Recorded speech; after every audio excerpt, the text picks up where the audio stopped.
An unknown force wants to destroy all we have created. Agents Valerian and Laureline, you have less than 10 hours to find the threat and eliminate it. Let's get to work. That was a clip from the new film Valerian and the City of a Thousand Planets, which hits theaters this weekend. It is an adaptation of the French comic series. Joining us now in the FOXlight host, Senior Vice President of Marketing here at Fox News, Michael Tammero. Michael, great to see you. Good morning, Maria. Good Friday morning. I love our time together every Me week. too.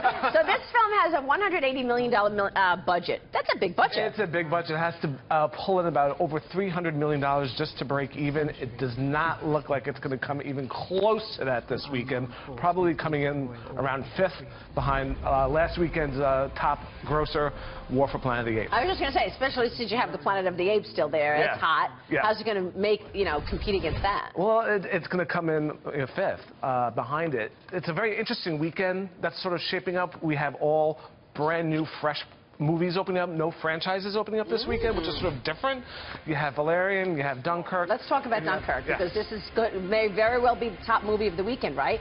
And was it good? It was fantastic. Yep. It's a historic masterpiece. The race for Oscar is on, Maria Bartiromo, and count Dunkirk in.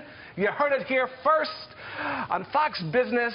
I sat down with a fresh young cast. Finn Whitehead making his big screen debut. Tom Loudon and Harry Styles from One Direction. This is going to be their generation's outsiders, I'm predicting. We're going to look back at this movie 10 years from now and look at all these guys who got their big start in this movie. I sat down with the cast recently who told me all about this historic masterpiece.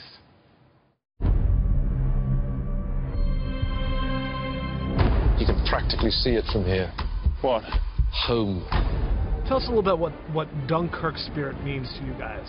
A phrase people used to describe the UK during that time and the way people came together to support each other through this crisis.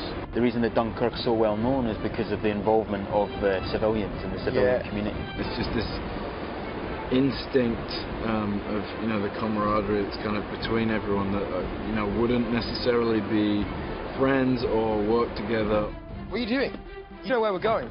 Into war, George. I'll be useful, sir. What does someone like Christopher Nolan, do you think, bring to a project like this? My imagination, and everyone's imagination, you can't beat that, but Chris seems to top your own imagination. Chris creates these worlds around you where it makes so much of the reacting so natural. There's no acting required, I don't think, There was times when the planes were coming towards us, I was like, that was my reaction, like what I'd done. What about?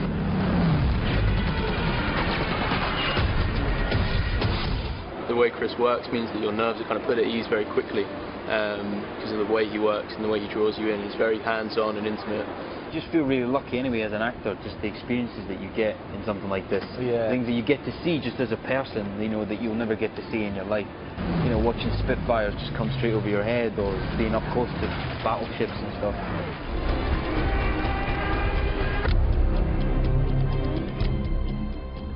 Such an incredible story. Incredible story. And you asked a great question. Can you imagine?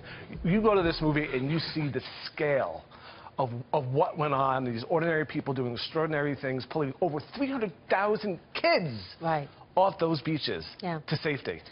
It's probably an honor to be in this film. I think about my grandfather, my uncles landing on Omaha Beach, and that moment in time was so extraordinary. World War II. It was just a crazy, sick moment in time when the world was at war. And one of the great things in terms of Christopher Nolan's casting, the brilliance in picking Harry Styles from One Direction, you're going to have a whole group of young people who are going to go see this movie who don't know the story. You're right. You're absolutely right. Now, usually war movies do not bring in big money at the box office. Is that right? That's true. I think Saving Private Ryan holds the record of over $200 million.